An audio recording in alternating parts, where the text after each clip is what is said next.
கரூரில் உள்ள தனியார் ஸ்கேன் சென்டரில் கடந்த 16ஆம் தேதி பணியில் இருந்த மருத்துவர் ஒருவர் தாக்கப்பட்டதை கண்டித்து இன்று புறநோயாளிகள் சேவை புறக்கணிக்கப்படுவதாக இந்திய மருத்துவ சங்கத்தின் கரூர் கிளை அறிவித்துள்ளது.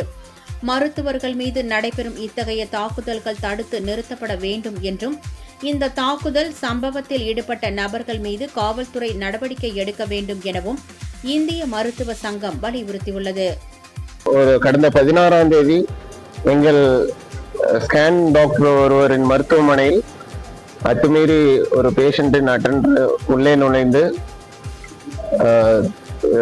சிறிது நேரம் காத்திருந்ததனால் எனக்கு தாமதமாகிவிட்டது என்ற ஒரு சிறு காரணத்தை கூறி மருத்துவரை அவரது அறையில் புகுந்து மற்ற பேஷண்ட் நோயாளிகள்லாம் இருக்கும்போது அவர் அந்த பேஷண்டோட லேடி அட்டெண்டர் அவரை அடிச்சிருக்காங்க. இதுவரையில் மருத்துவ உலகில் நடக்காத ஒன்று.